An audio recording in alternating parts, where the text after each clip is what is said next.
Hello बच्चों। आज का जो हमारा प्रैक्टिकल होगा वो होगा फॉर्मेटिंग इन एक्सेल।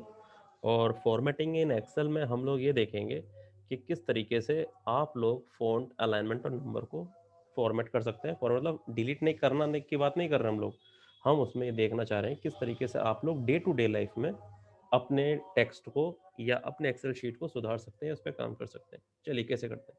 सबसे पहले देखिए, यहाँ पे मैंने एक टेबल बनाई है, ठीक है। और उस टेबल को आप लोग किस तरह से यूज करेंगे ये आप देखें।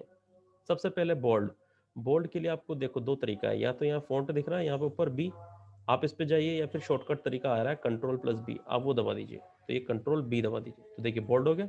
अब इटैलिक में आइए। इटैलिक, इटैलिक मतलब टेढ़ा, ये दिख रहा है आपको हल्का सा तिरछा, तो ये है कंट्रोल प्लस आई। इसे कंट्रोल प्लस आई दबाएंगे तो आपका इटैलिक हो जाएगा, ये इटैलिक। अब अंडरलाइन उसके पास में है, अंडरलाइन के लिए अभी देखिए कंट्रोल प्लस यू, तो इसके पास जाएं और कंट्रोल यू दबा दें, ये देखिए अंडरलाइन आ गया उसके नीचे। अब है बैकग्राउंड कलर। बैकग्राउंड कलर देखिए दो चीजें, ये जो बकेट आपको दिख रही है, एक फिल कलर और एक ये दिख रहा है, ठीक है, दिख रहा है आपको फॉन्ट कलर, ये दो तरीके की चीजें हैं। तो बैकग्राउंड कलर में आप यहाँ पे जाइए, ये देखिए ये पीछे कलर आ गया। अब मैं कलर इसको चेंज करना चाहता हूँ, लेट से मैं इस पे ग्रीन कलर करना चाह रहा हूँ, ये देखिए बैकग्राउंड कलर। अब आता है फ़ॉन्ट कलर। फ़ॉन्ट कलर के पास ये जो ए दिख रहा है, यहाँ पे आ जाइए, आप कोई सा भी कलर कर सकते हैं। लेट से मैंने ग्रे कर लिया, देखो ग्रे से तो बिल्कुल भी नहीं दिख रहा है। मैं रेड कलर ले लेता हूँ, ये देखिए रेड कलर। अब ये फ़ॉन्ट, फ़ॉन्ट कहाँ है, ये देखिए आपको ये जो दिख रहे हैं कैलिब्री, ये फ़ॉन्ट है, ठीक है। अब इसका फ़ॉन्ट का नाम चेंज कर लेता हूँ, लेट से ये वाला कर लेता हूँ मैं एजेंसी को, ये कर दिया मैंने, चेंज हो गया। दूसरा फ़ॉन्ट एरियल ब्लैक, और आखिरी फ़ॉन्ट आप जैसा चाहें वैसा वाला फ़ॉन्ट ले सकते हैं। ये तो हमने इसके बारे में देखा, ठीक है। अगर मैं इसके अंदर एक चीज और चाहता हूँ, लेट से मैं बॉर्डर भी चाहता हूँ, इसके अंदर बॉर्डर भी आ जाए, तो देखिए बॉर्डर इसके पास में रहा। मैं चाहता हूँ कि यहाँ पे टेबल बनाना चाहता हूँ, तो आप उसको पहले सेलेक्ट कर लीजिए, जिसको जितनी भी बनानी है ना आपको, आप उतनी लाइन को सेलेक्ट कर लीजिए जैसे मुझे ये करना है। तो ये रहा बॉर्डर, ठीक है, बॉटम बॉर्डर। अब इसमें ये जो ऑल बॉर्डर है इसको बना दीजिए, देखिए आ गया। और यहाँ पे आप नाम लिख दीजिए, नेम, यहाँ पे ब्रांच, और यहाँ पे रिमार्क्स, जैसा भी आप चाहें अपने रिक्वायरमेंट के हिसाब से।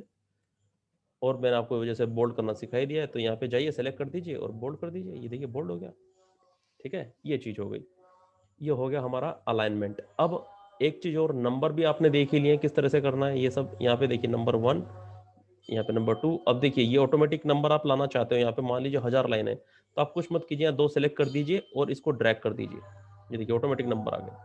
पहला केस। दूसरा केस, यहाँ पे जाइए, ये देखो अभी प्लस का साइन कैसा है पॉइंटर, अब उसके पास जाते ही छोटा हो जाएगा, ये छोटा होता है, डबल क्लिक कर दीजिए यहाँ पे आते ही, ये देखिए ये, ठीक है।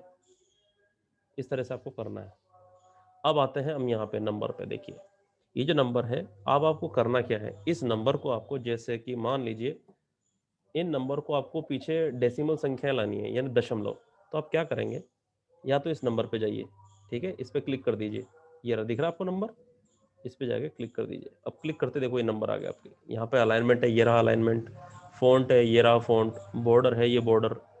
तो ये सारी वैल्यूज यहाँ पे अवेलेबल है। अब ये नंबर आपको दिख रहा है, ये रहा नंबर। अब मैं इसमें क्या चाहता हूँ, मैं चाहता हूँ कि इसके डेसिमल के पीछे दो वैल्यूज आ जाएं, दिख रही है, जैसे 10 10.00। मैं चाहता हूँ दो नहीं 3 कर दीजिए, तो मैंने ऊपर एक और कर दिया, तो 3 आ गए ऊपर। अब मैं उसको सेलेक्ट करता हूँ, ओके करता हूँ, वो देखिए, यानी उनकी वैल्यू के पीछे 3 वैल्यूज आ गई ऑटोमेटिक। अब हो सकता है कहीं पर आपको रिपोर्ट की जरूरत पड़े, रिपोर्ट बनाने की, वहाँ पे फैकल्टी आपसे बोलें कि 3 डेसिमल वैल्यूज को आप लेके चलिए, 4 को, 5 को, 6 को, जैसे भी रिसर्च या रिपोर्ट में जरूरत पड़े, या फिर मान लीजिए आप बैंक में हैं और बैंक में आपको जरूरत पड़ रही है, तो वहाँ पे आप सेट कर लें, ठीक है। अब आते हैं डेट पे। अभी डेट को आप सेलेक्ट कर लें। अब डेट के लिए फिर वही नंबर वाले एरिया पे जाएं, ये रहा नंबर, और नंबर पे यहाँ पे देखिएगा डेट दिख रहा होगा, ये रहा डेट। तो देखिए डेट आ रही है सामने, मैंने 12/7/2020 लिखा है, दिख रहा है। तो देखो यहाँ पे आपको किस तरीके से चाहिए, यहाँ पे जो फॉर्म, यहाँ पे जो मैंने फॉर्मेट लिया है ना, वो मैंने फॉर्मेट लिया है ये वाला, DDMMYYYY,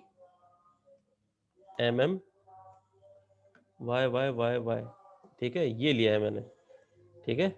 अब ये मैंने सेलेक्ट कर लिया है। अब फिर से मैं नंबर पे गया, मैं डेट पे गया, डेट पे मान लीजिए मैं चाहता हूँ इस तरह से मार्च आ जाए बीच में, जैसे अमेरिका में आता है, इस पे कर दीजिए और ओके कर दीजिए, ये देखिए ऑटोमेटिक चेंज कर दिया।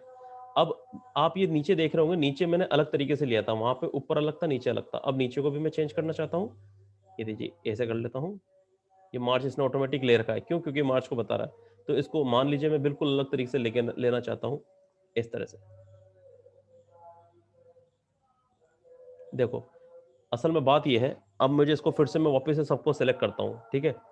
अब हुआ क्या है कि मैंने इसको अलग इसलिए लिया था ताकि मैं आपको दिखा पाऊँ। अभी यहाँ पे देखिए हाइफ़न आ गया ना, इसे हाइफ़न बोलते हैं, ध्यान रखना ये हाइफ़न है, और इससे पहले जो मैंने ले रखा था, वो ये वाला ले रखा था, ठीक है? इसकी वजह से वो समझ गया कि हमें ये करना है, और मैंने इसको यही सिखाया था अभी-अभी आपके सामने। अब मुझे ये वाला मिल चुका है, अब मैं इसको कुछ और करने की कोशिश करता हूँ, ठीक है?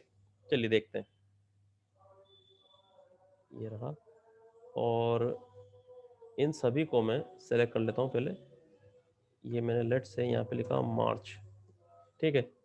ये देखिए, अब जो मैं चाह रहा था वैसा बन गया ये, ठीक है? क्यों? क्योंकि जैसे मैंने उसको अपनी वैल्यू दी मार्च वाली, ऑटोमेटिक इसने चेंज कर लिया। फिर से देख लेते हैं, वापस जाएँ नंबर पे जाने के बाद आप जाएँ डेट पे, ये रहे डेट, और मैंने इसी पे सेलेक्ट किया था। अब वापस से मैं इस पे आ जाता हूँ, ये देखिए, हो गया सारी वैल्यू चेंज। फिर से दिखाता हूँ, क्योंकि अब मैंने सबको सिमिलर टाइप ऑफ डेटा कर दिया, सिमिलर टाइप ऑफ डेटा ना सेम तरीके का, तब ये आसानी से चेंज होने लग गया।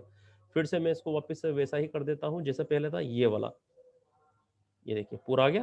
अब करेंसी पे आते हैं, ये रहा करेंसी। करेंसी मतलब जो आपके रुपए पैसे उसमें आप खेलते हैं, या आप बैंक में हैं या कहीं पे आपको काम मिल गया और आपसे किया जा रहा है, कहा जा रहा है कि इसको करेंसी में चेंज कर दीजिए, यानी 10 20 और 30 है, ये क्या है मैं पता नहीं चल रहा, युआन है, डॉलर है, रुपए है। तो चलिए इस पे चलते हैं, आप इसे सेलेक्ट कर लें, नंबर पे जाएं। नंबर पे जाने के बाद फिर से यहाँ पे देखिए करेंसी दिख रहा होगा, दिख रहा है आपको करेंसी? ये रहा। अब करेंसी भी देखो, ये डॉलर पे इसने दे रखा है, मैं चाहता हूँ नहीं डॉलर पे नहीं रुपए पे है, ये देखो इस तरह से आएगा। मैं रुपए चाहता हूँ, तो चलिए ये रहा ऊपर दिख रहा है आपको। मैं इंडियन रुपए में देखना चाहता हूँ, ये देखिए सारी जितनी भी दुनिया की जो यहाँ पे दिख रही हैं करेंसियाँ, वो सब आपको यहाँ पे दिख रही होंगी। मुझे इंडियन रुपए चाहिए यहाँ पे, तो मैं इंडियन रुपए ढूंढ रहा हूँ। देख रहे हैं आप, ये सारी करेंसी यहाँ पे दिख रही है, और उर्दू पाकिस्तान, ये रहा इंडिया रुपीज़, ठीक है? और ये मैंने रुपीज़ कर दिया, देख रहे हैं आप? सो इस तरीके से आपने आज का प्रैक्टिकल सीखा। थैंक यू बच्चों, एंड